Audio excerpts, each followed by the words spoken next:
또 예배 오신 우리 성도님들 주님의 이름으로 환영하고 축복합니다. 새해 복 많이 받으시기 바랍니다. 오늘 신년주일입니다. 첫 주일 시작부터 좀 새롭게 우리가 새로운 마음으로 시작했으면 좋겠습니다. 주보도 달라졌습니다. 그래서 오늘 또 교리 문답도 새롭게 시작을 했고 새롭게 시작하는 것이 많은데 우리 마음도 새로워지고 하나님 앞에 또 신앙생활의 마음과 새로운 마음으로 열심히 달려가는 한 해가 되었으면 좋겠습니다. 오늘 읽은 본문을 중심으로 설교 제목을 이렇게 붙였습니다. 보냄을 받지 아니하였으면 어찌 전파하리요. 오늘 본문 15절에 있는 말씀을 따서 이 본문 제목을 정했는데요. 이 제목을 정한 것에 대해서는 조금 이따가 우리가 함께 좀 나누게 될 겁니다. 2025년을 시작하면서 굉장히 중요하고 의미 있는 주제를 첫 주일에 좀 다루고 싶습니다. 그 주제가 뭐냐면 바로 선교입니다. 선교.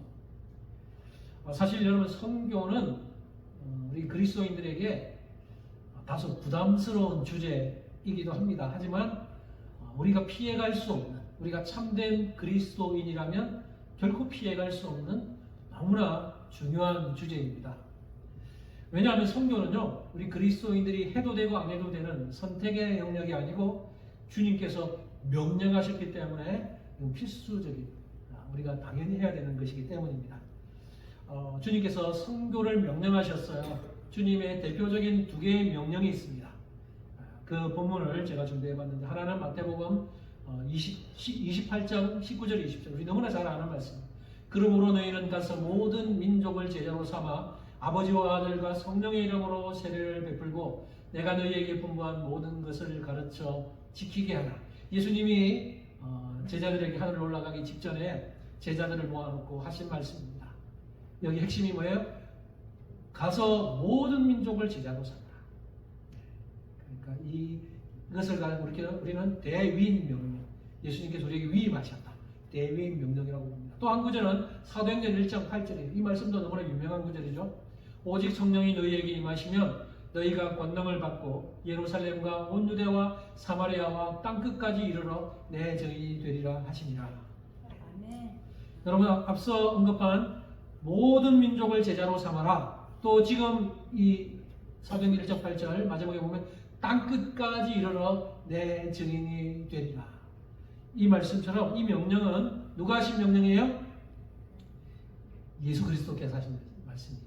명령하신 거예요. 만왕의 왕이시고 만주의 주 되시는 예수님께서 우리에게 하신 명령입니다. 우리가 사극을 보잖아요. 우리 한국의 사극을 볼 때 왕이 내리는 명령을 어명이라고 부릅니다. 왕의 명령을 어명이라고 불러요. 그러면 우리 예수님은 만왕의 왕이세요. 그러니까 예수님의 이 명령도 사실 어명입니다. 어명은 잘 받들어야 하는 거죠. 이 어명을 잘 받들고 계십니까? 예수님은 우리에게 모든 민족을 제자로 삼아 땅끝까지 이르러 내 증인이 되라고 말씀하셨어요. 이 어명이에요. 그렇다면 우리는 그 엄중한 어명 앞에 잘 받들어서 순종해야 하는 겁니다. 여러분 선교에는 다양한 형태가 있습니다. 선교사는 자비량 선교사, 자기가 직접 가서 스스로 일을 하면서 자비량으로 일을 선교하는 분도 있고, 전문인 선교사, 자기가 가진 어떤 직업을 가지고 들어가서 선교하는 그 전문인 선교사, 목회자 선교사, 목사 안수를 받고 목회자의 자격으로 들어가서 선교하는 분도 있습니다. 시니어 선교사, 다 은퇴하고 나서 선교하시는 분들도 있어요. 순회 선교사, 여러 지역을 돌아다니면서 선교하는 분도 있습니다. 여러 형태의 선교사들이 있지만 다양한 형태의 선교사 중에서 합쳐가면 두 가지 형태로 선교를 나눌 수 있습니다. 하나는 나가는 선교사, 또 하나는 보내는 선교사예요. 직접 선교지로 나가는 선교사가 있는 반면에 그 선교사를 보내는 선교사, 그래서 두 부류로 나눌 수 있습니다. 우리는 보통 선교사 하면 나가는 선교사만 생각하는 경향이 있습니다. 하지만 나가는 선교사 못지않게 보내는 선교사도 너무 중요합니다. 어떤 사람은 이 나가는 선교사와 보내는 선교사를 전쟁에 비유해서 설명을 합니다. 어떻게 설명하냐면 나가는 선교사는 전쟁터에서 앞장서서 나가는 보병에 비유하고 보내는 선교사는 뒤에 후방에서 포를 쏘는 포병에 비유해서 설명을 해요. 굉장히 그럴듯한 설명인 것 같습니다. 그러니까 나가는 선교사는 직접 총 들고 현장으로 그 전쟁터로 직접 나가는 거죠. 그래서 싸우는 보병이라면 보내는 선교사는 한 후방에서 지원 사격을 하는 거예요. 그래서 실제로 우리는 보내는 선교사는 어떤 지원을 해요? 물질의 지원을 하고 기도의 지원을 하고 그런 지원을 하는 게 바로 보내는 선교사입니다. 그래서 이 두 가지로 크게 나눌 수 있어요. 바울은 오늘 본문에서요, 한 사람이 구원에 이를 때까지의 과정을 그 논리적으로 진술을 합니다. 자, 그걸 오늘 본문을 한번 볼 텐데, 이 과정을요, 구원부터 시작해서 역순으로 진술을 하고 있어요. 한 사람이 구원을 받아요. 그럼 이 사람이 어떻게 구원을 받느냐? 구원을 받는 그 순서를 역순으로 오늘 본문에서 이야기를 하는데, 한번 볼까요? 제가 간단히 한번 정리해 봤어요. 첫 번째, 구원의 대전제가 13절에 나옵니다. 구원의 대전제가 뭐예요? 누구든지 주의 이름을 부르는 자는 구원을 받으리라. 여러분, 주의 이름을 부르십니까? 네. 여기 누구든지 주의 이름을 부르는 자는 구원을 받는다고 말합니다. 그러나 여기 주의 이름을 부르는 것은 진실되게 부르는 걸 말해요. 동네에 지나가는 사람 누구나 세워놓고 예수님 이름 불을 보세요. 그래서 그냥 예수님 이름 한번 부르면 구원받는다는 말이 아니라 진실되게 주님의 이름을 부르는 사람은 구원을 받아요. 이게 진실된 게 여기에 전제 안에 포함이 되어 있어요. 자, 그러면 이렇게 주의 이름을 부르면 구원을 받는다고 딱 대전제를 하고 나서 바울은 그 다음에 쭉 역순으로 이야기합니다. 13절, 그렇게 14절 앞부분에서 뭐라고 이야기해요? 그런즉 그들이 믿지 아니하는 이를 어찌 부르리요? 14절 상반절에. 그런즉 그들이 믿지 아니하는 이를 어찌 부르리요? 주님의 이름을 부르면 구원받는데 주님의 이름을 부르려면 그 대상을 믿는 것이 있어야 된다는 겁니다. 그 다음에 14절 중간 듣지도 못한 이를 어찌 믿으리요?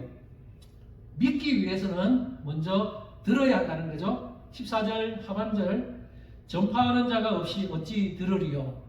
들으려면 듣기 위해서는 전파하는 것이 전하는 것이 있어야 한다는 겁니다. 그 다음에 15절 상반절에 보내심을 받지 아니하였으면 어찌 전파하리요? 전하기 위해서는 보내심을 받는 일이 있어요. 그래서 이 바울은 구원을 받는 한 사람, 주의 이름을 부르는 자는 구원을 받는다 하면서 역순으로 쭉 이야기를 하는 거예요.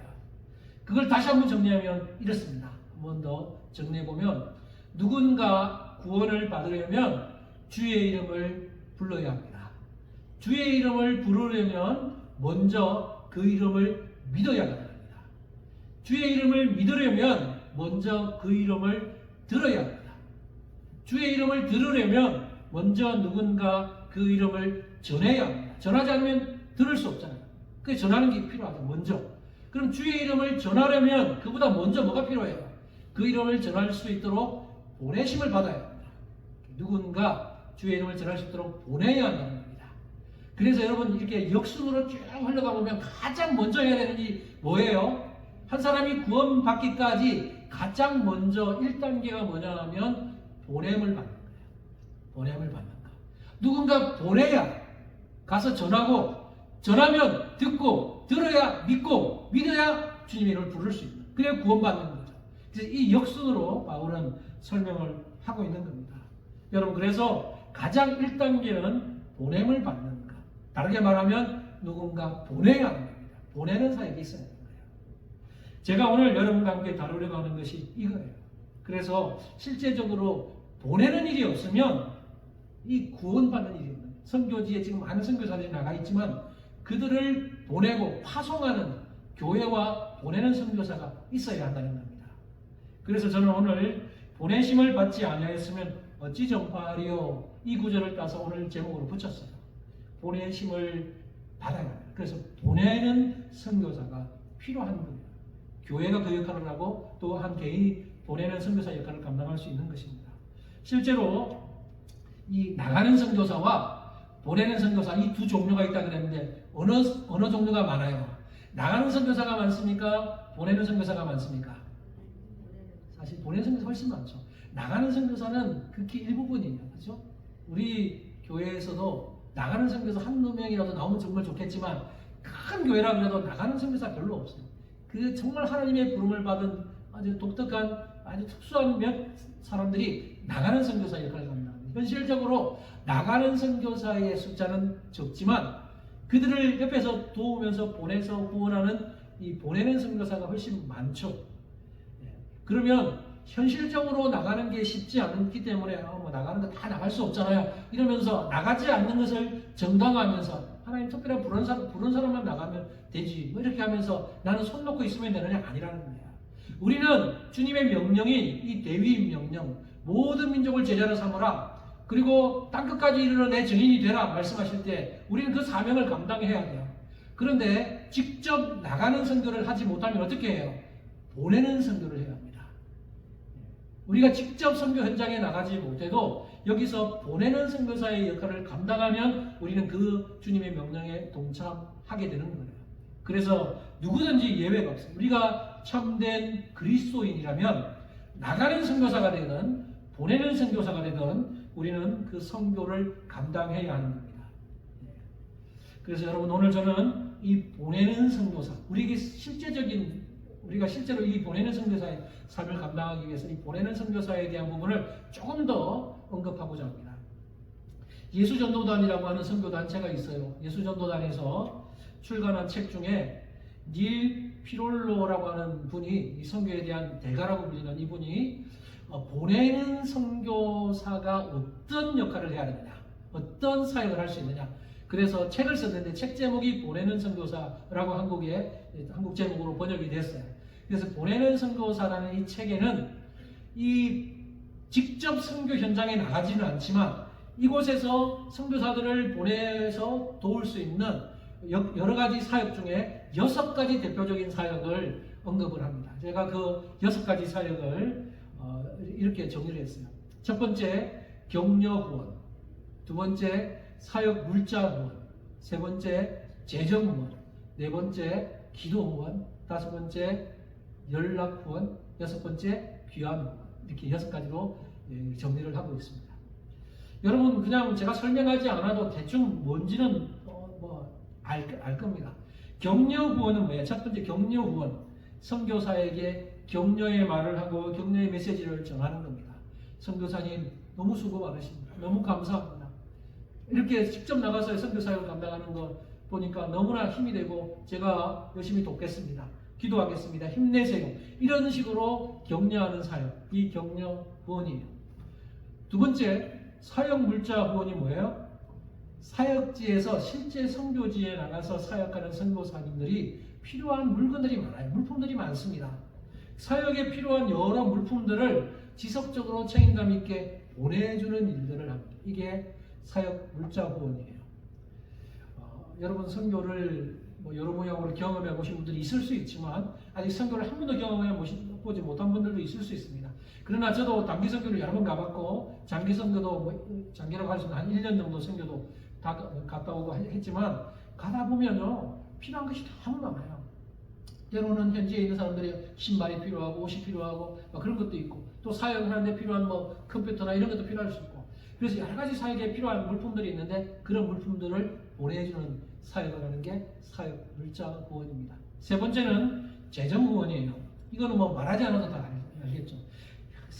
선교사가 현지에서 사역할 때 사실 재정 없이는 아무것도 못합니다. 재정이 필요한데 그 재정을 보내는 것이 바로 재정 후원이에요. 어쩌면 선교 현장에 있는 선교사님들에게 있어서 최우선적으로 필요한 것이 바로 이 재정 후원입니다. 제가 오늘 선교에 대한 주제를 다루는 주된 목적이 바로 이 재정 후원과도 관련되어 있다고 할 수 있어요. 저는 여러분 가능하면 선교 시간에 돈 얘기 좀 안 하고 싶습니다. 돈 얘기 가능하면 안 할 겁니다. 그러나 돈 얘기를 아예 안 해버리면 여러분이 성경적인 재정관에 대한 부분을 전혀 모르고 살면 신앙생활하면 정말 성경이 말하는 재정관에 대한 부분들을 아예 모를 수도 있습니다. 그래서 저는 돈 얘기를 최소한 안 하고 싶지만 1년에 한두 번 정도는 성경적인 재정관에 대해서는 한 번쯤 성도들에게 이야기해 줄 필요가 있겠다라는 생각을 해서 한두 번 정도만 하려고 합니다. 그리고 특별히 이 선교와 관련된 선교사를 후원하는 일과 관련돼서는 반드시 다룰 필요가 있다고 생각합니다. 그래서 여러분이 아셔야 돼요. 그래서 선교사들을 위한 재정 후원은 그들의 사역을 뿐만 아니라 그들의 생계와도 연관이 되어 있어요. 여러분 선교사님들의 상황을 얼마나 구체적으로 잘 아시는지 모르겠는데 사실 제 바로 막내 동생, 제 막내 동생이 이제 말레이시아에 선교하고 우리 교회에서 협력 선교사로 있는데 정말 생계와도 관련되어 있습니다. 후원이 끊어지면 생계가 끊어지는 거예요. 그래서 선교사님들은 후원을 먹고 살잖아요. 자비랑 선교가 아닌 이상 가서 풀타임으로 선교하는 분들은 후원이 없으면 선교가 안 되는 거예요. 그래서 사실 사역에 필요한 것들 필요하지만 생계와도 연결되어 있기 때문에 세 번째 이 재정 후원은 굉장히 중요합니다. 네 번째 기도 후원이에요. 이건 선교사들의 영적 전쟁과 관련해서 꼭 필요한 후원입니다. 여러분 기도로서 선교사님을 돕는 것, 기도 후원 너무 중요해요. 눈에 보이지 않지만 이게 실제적으로 그들을 도울 수 있는 하나님 너무나 중요한 거예요. 그래서 우리는 기도 후원이 필요합니다. 선교지에 가서 선교하는 분들 보면 언어가 다르죠, 문화가 다르죠, 뭐 피부색이 다르죠. 이런 곳에서 처음에 가면 언어 때문에 힘들어요. 그리고 너무 외로워요. 고독감에 시달립니다. 그죠? 그 다음에 또 갈등이 생길 수도 있어요. 그러면요, 또 선교지에 선교하는데 열매가 안 맺혀지면요, 내가 열심으로 이곳에 와서 이 지역에서 복음을 전하는데 한 명도 예수님을 안 믿고 막 1년이 지나가는데 한 명 꼴랑 믿을 말만 하다 이렇게 하면 선교사들이 좌절감을 느낍니다. 실망감을 느끼고 실패감에 젖어요. 그러면 영적인 침체에 빠지기도 합니다. 그런 선교사님들을 위해서 기도할 때 그들이 힘을 내는 거예요. 그래서 기도 후원이 너무나 중요한 겁니다. 그래서 마귀는요, 어떻게 하면 사탄 마귀는 선교사들의 사역을 못하도록 하려고 얼마나 방해 공작을 합니까? 그래서 마귀의 이런 영적 공격을 막아낼 수 있는 게 바로 보내는 선교사들이 이 본국이나 여러 지역에서 기도로 후원할 때 역사하는 거예요. 기도는요, 이 지역을 뛰어넘어서 역사하는 거예요. 저기에 우리가 이곳에서 기도하면 뭐 말레이시아, 태국, 뭐 다른 어떤 아프리카에 있는 선교사님들이 우리가 물건 보내는 건 시간이 걸리지만 기도는 바로 갑니다. 하나님이 바로 들으시고 기도 역사하는 거예요. 기도는 비행기보다 빨라요. 그래서 기도 후원은 절대적으로 필요합니다. 기도해 주실 때 우리가 지금 여기서 기도하면 그곳에서 역사가 일어나는 거예요. 선교사의 힘을 얻고 실제적인 도움을 얻게 되는 겁니다. 그래서 이 네 번째 기도 후원도 너무나 중요합니다. 다섯 번째 연락 후원입니다. 연락 후원은 전화나 편지 등으로 선교사와 연락을 주고받는 거예요. 옛날에는 뭐 연락을 주고받을 수 있는 도구가 너무나 부족해요. 편지 보내도 엄청 오래 걸리고, 그렇죠? 전화해도 국제전화 뭐 이렇게 쉽지 않고, 또 선교지에는 국제전화도 안 되는 것도 많고 그랬는데 요즘에는 얼마나 많이 발달해요. 핸드폰만 해도 카톡이나 SNS로 바로 연락을 주고받을 수 있잖아요. 너무나 변한 시대가 됐어요. 그래서 선교사님들 얼굴 보면서도 통화할 수 있고 그렇게 해서 연락 후원을 하는 거예요. 이 연락 후원은 첫 번째인 격려 후원과도 연관되어 있고 그래서 같은 맥락이라고 할 수 있는데, 그래서 선교사님들과 직접 연락하면서 그들에게 힘을 주는 이 사역도 너무나 필요한 거죠. 마지막 귀환 후원입니다. 이 귀환 후원이 뭐냐면 선교지에서 본국으로 돌아오는, 때로는 무슨 상을 당했든지 아니면 안식년을 얻어서 돌아오든지, 그래서 여러 형태로 본국으로 돌아온 분들, 선교사님들을 돕는 사역이에요. 이 귀환 후원인데, 여러분 선교사님들이요, 한국에 만약에 한국에서 파송을 받아서 뭐 아프리카 오주로 가든지 다른 나라로 가서 사역하다가 뭐 5년, 6년 또는 4년 안식년을 얻어서 4년, 5년 사역하고 나서 1년 안식년을 얻어서 돌아오는 분들이 있습니다. 그러면 사실 뭐 한국에 집이 있는 분들 별로 없어요. 선교사님들 다 가난해요. 그런 분들은 한국에 돌아오면요, 어디 거할 데가 없어요. 뭐 부모님 집을 찾아가든지 아니면 뭐 친척 집에 머물든지 그러기가 한계가 있잖아요. 그래서 이 선교사님들을 돌아온 본국의 귀환에 있는 선교사님들을 돕는 사역들을 하시는 것도 중요합니다. 그게 바로 귀환 후원인데, 때로는 선교를 굉장히 잘하는 교회들은요, 이렇게 뭐 선교관을 마련해 주기도 합니다. 그래서 제가 사역했던 수영도교회도 그렇고 뭐 대구 동부교회도 그렇고 선교를 굉장히 잘합니다. 그런 교회들은 선교관들을 예비시켜 줍니다. 그래서 선교사님들이 오면 거할 수 있는 선교관을 줘서 한 달이든 두 달이든 머물 수 있도록 음식도 제공해 주고 그래요. 근데 뭐 작은 교회들은 그렇지 못하잖아요. 그런 훈련을 하고, 또 자동차 선교회라는 곳에서 자동차를 대여해 주거나 이렇게 좀 빌려주기도 합니다. 싸게. 그래서 제 동생도 선교지에 있다가 돌아오면, 요번에도 제 어머니 때문에 급하게 들어왔잖아요. 그래서 급하게 들어왔는데 한 달 가까이 한국에 있으면서 이렇게 차도 없어요. 차도 없으니까 불편합니다. 대중교통도 우리 시골 지역에 왔다 갔다 힘든데 그 전에는 이제 자동차 선교에서 자동차를 대여해줘요. 그래서 그런 것도 이렇게 참 도움을 줍니다. 사실 렌트카를 하거나 그러면 돈이 만만치 않고 어려움 당할 수도 있는데 아주 저렴하게 가격으로 자동차 선교에서 선교사님들에게 자동차를 한 달이면 한 달, 두 달이면 두 달 타고 다닐 수 있도록 아주 저렴한 가격으로 해서 대여를 해줍니다. 그것도 선교사들을 돕는 귀한 후원에 포함되는 거예요. 이상 이런 6가지 사역들이 보내는 선교사가 할 수 있는 사역들이죠. 그런데도 본국으로 돌아오고 난 다음에 어떤 선교사님들은 다시 선교지로 나가지 않고 선교를 포기하는 분들이 간혹 생깁니다. 왜 그래요? 후원이 끊겨버렸든지. 그래서 더 이상 선교지로 못 나가는 분들이 생겨요. 그래서 우리는 기도가 필요합니다. 저희 친구 목사 중에 중국에 선교를 나갔었어요. 중국에 선교를 나갔다가 안식년을 얻어서 한국으로 와서 안식년을 보내고 난 다음에 다시 중국으로 들어갈 건지 말 건지를 의논하고 고민하고 기도하다가 들어가는 걸 포기했어요. 제가 그 친구에게 왜 그만뒀냐라고 막 구체적으로 따져서 묻지는 않았지만 아마 가정별로 어려움이 있었던 것 같아요. 그래서 이 친구는 이제 중국의 선교를 접고 어떻게 했냐면 서울에 있는 큰 교회의 부목사로 들어갔습니다. 그래서 그 부목사로 몇 년 동안 사역을 하다가 담임을 찾는데 담임 자리가 안 열리는 거예요. 나이도 많이 들다 보니 담임 자리도 안 열리는데 하나님이 참 신기하게 또 어떻게 열어주시냐면 한국에서 사역지가 안 열리니까 이 친구가 사역했던 중국에 있는 한인교회에 사역이 열렸어요.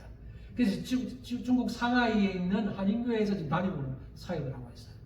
그래서 이 친구가 중국에 사역했던 중국어도 했잖아요. 그게 도움이 되니까 한인교회에서 이 친구를 담임으로 모신 거예요. 그래서 지금 열심히 잘 사역하고 있습니다.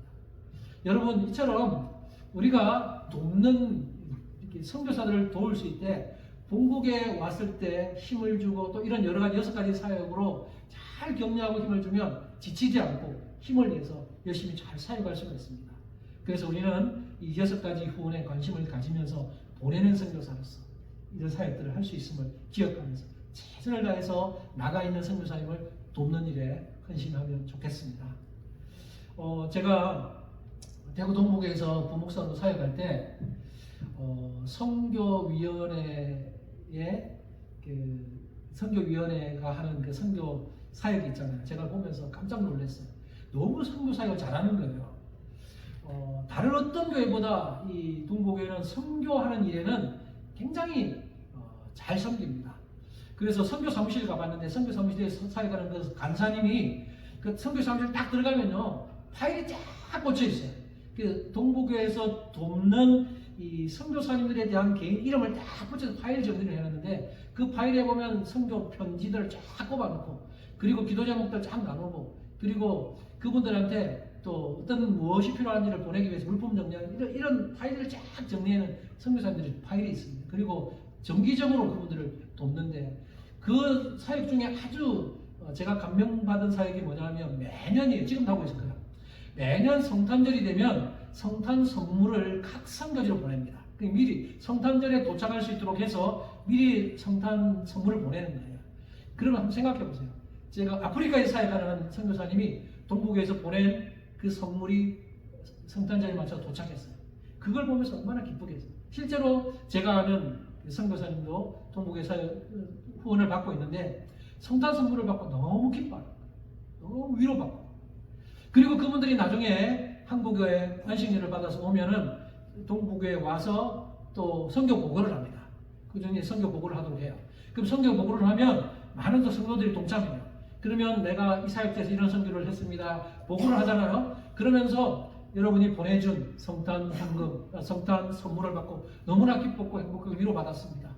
그리고 여러분이 보내주는 매번 보내주는 그 재정 후원을 통해서 힘을 얻고 있습니다. 하는 걸 선교 보고하고 그 성도들은 그걸 들으면서 은혜 받는 거예요. 그래서 그런 교회들은요, 선교가 활발하게 움직입니다. 왜냐하면 선교사들이 와서 보고하고 그 보고를 통해서 은혜 받고 위로받고 하는 걸 들으면서 그 선교가 필요한 것을 알고 계속해서 선교 후원을 하고 보내주고 이런 사역을 하는 거예요. 그러나 이런 선교가 되지 않는 교회들은 선교가 왜 필요한지도 몰라요. 선교사들한테 선교 후원을 하자 그러면 아깝다고 생각합니다. 그런 교회들은요 사실 굉장히 하나님 앞에서 칭찬받지 못할 겁니다. 그래서 사실 이런 선순환이 필요해요. 선교 후원을 통해서 선교사들을 돕고, 선교사들은 다시 돌아와서 보고를 하고 간증을 하고 은혜를 나누고, 그걸 듣는 성도들이 또 같은 은혜를 누리고, 그러면서 이 선교해 나가는 것, 이게 필요한 겁니다.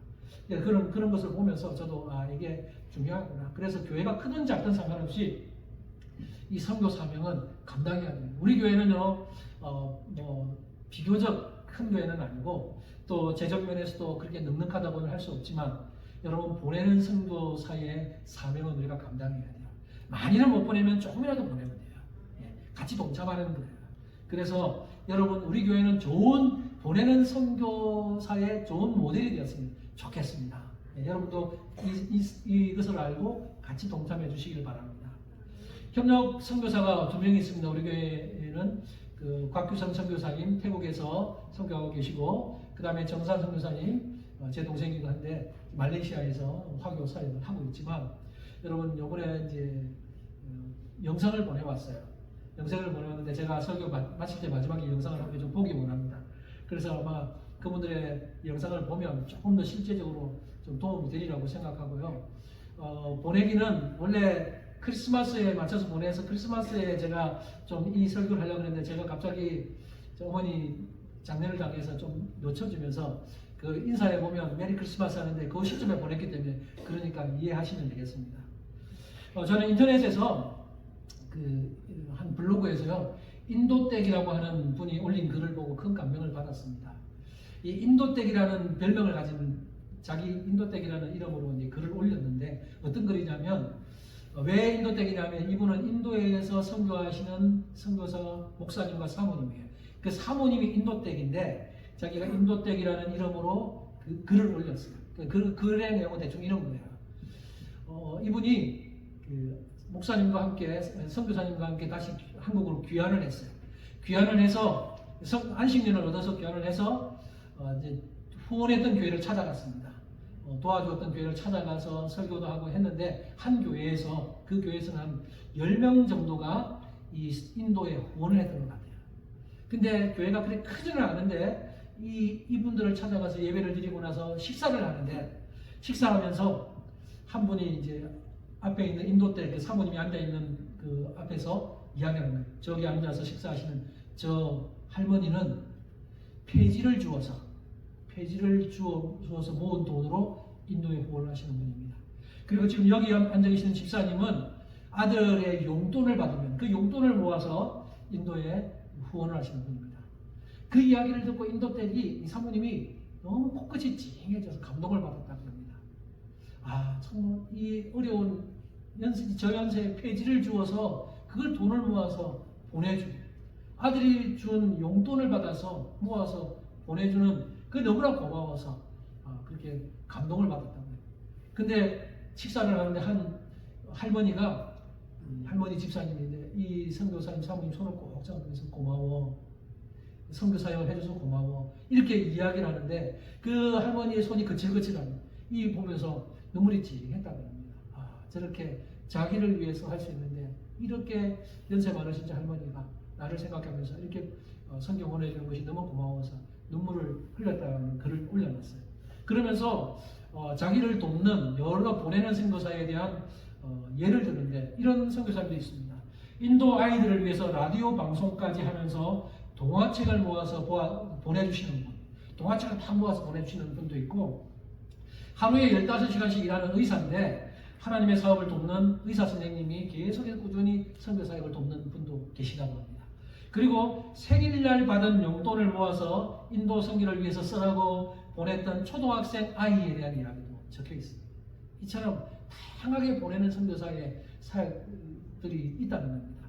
인도댁이 그 감동을 받으면서 한 얘기가 있습니다. 이렇게 이야기를 했어요. 어쩌면 선교사는 연극 무대에서 화려하게 연극을 하는 주인공 배우와 같을지 모른다. 그리고 감독 대신 하나님 아래서 무대를 준비하고 음향을 맞추고 조명을 조절하며 연극을 완성하는 스태프들이 바로 보내는 선교사분들이 아닐까 하고 생각한다. 인도댁 사모님이 그 일을 경험하면서 적은 글이에요. 너무나 적절한 비유가 아닐까라는 생각을 해봅니다. 여러분, 선교라고 하는 한 편의 연극을 공연한다면 하나님은 이 연극의 감독이십니다. 그리고 나가는 선교, 현지에 직접 나가는 선교사는 이 연극의 배우들이에요. 그리고 보내는 선교사는 누굽니까? 이 연극을 돕는 스태프들이라는 거예요. 그렇게 비유를 하고 있습니다.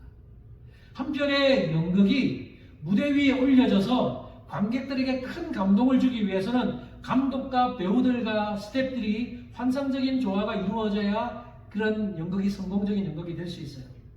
감독이 아무리 시나리오를 잘 짜도요, 배우들이 연기를 잘 못하면 연극은 망합니다. 배우가 연기를 아무리 잘해도 스태프들이 음향이나 조명으로 받쳐주지 않으면 연극은 망하는 거예요.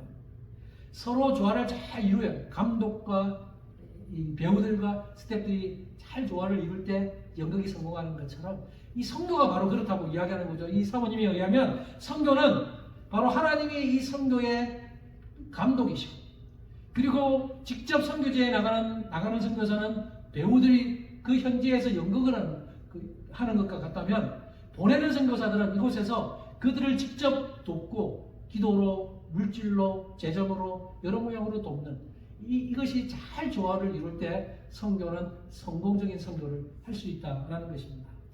사랑하는 성도 여러분, 지금도 저 선교지에 나가 있는 선교사들이 생계도 유지하고 사역도 잘 감당할 수 있는 그런 이유가 어디에 있습니까? 바로 보이지 않는 곳에서 이렇게 기도로, 물질로 돕는 보내는 선교사들이 있기 때문입니다. 그러기에 보내는 선교사의 사명 너무나 중요해요. 앞서 연극 이야기를 했는데요.